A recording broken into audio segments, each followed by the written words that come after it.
Hey Glue Troopers, Max of Max's Models here, and I got out to the Tarbis early. First thing I did was move the S2F to a safe place where I can't knock it over or anything. And then I got to work on taking the tape off and checking out the Jupiter 2. This photo was taken just before I moved everything, so these clamps all held overnight, and I was pleasantly surprised.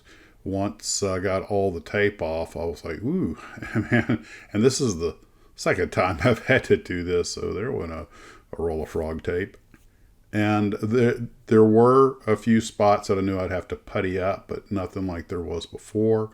So out with the gray Tamiya putty and got it all in, started sanding it down, and of course masked off everything because I knew I'd have to reshoot it after everything was masked.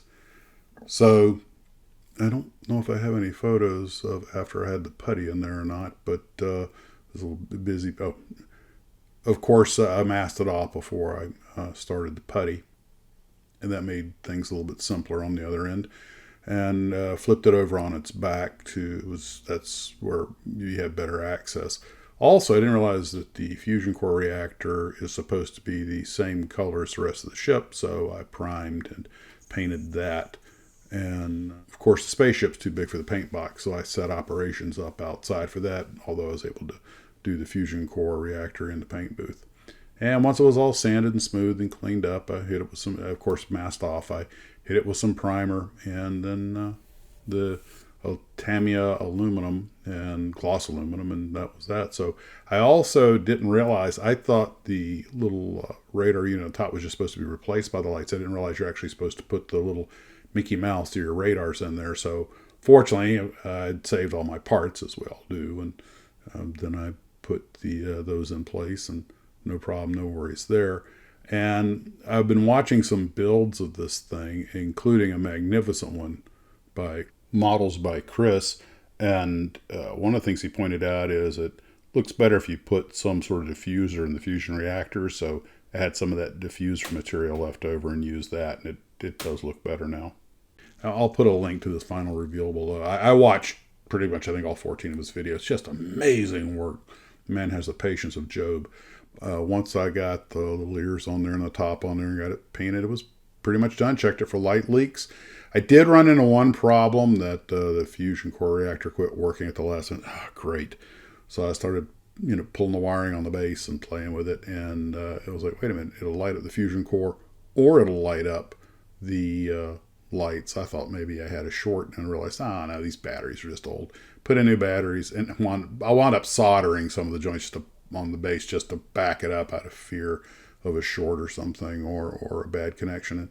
But once I put the new batteries in, everything started working like a champ. So here's a little footage of it, and that's a heck of a build. But go check out some of these other builds. They are beyond amazing.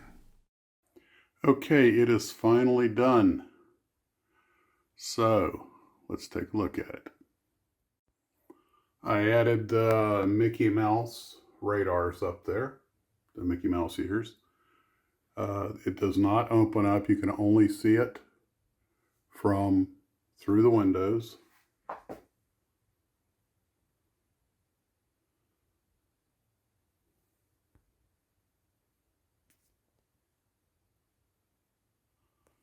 And everything runs. There is an off-on switch right here, and the control for the fusion reactor is on the back landing gear leg. Should have brought the Lazy Susan, painted and mounted this external radar unit, which of course hides the power cables going to the bottom. I did have some hiccups. I had to, in fact, let me go ahead and put it on high speed.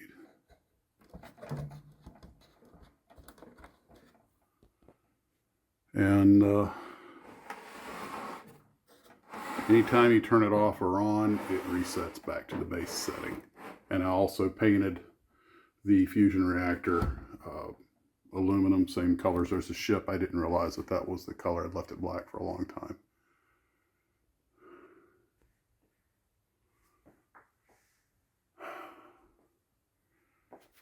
Now, I'm happy with this. It's perfect. It's all I need.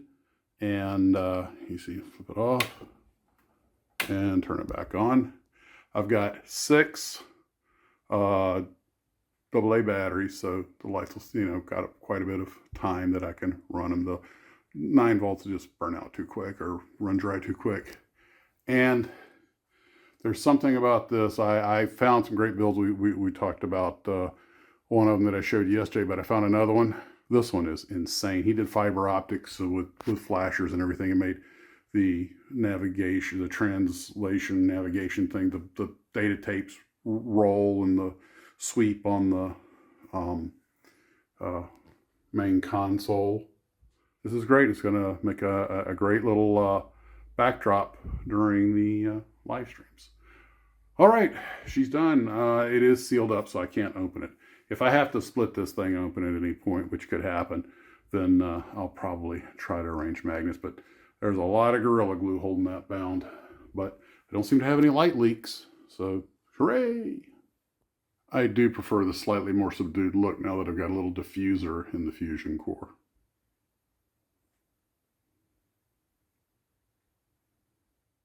Guys, take care of yourselves. We'll talk at you later. And as always, model on.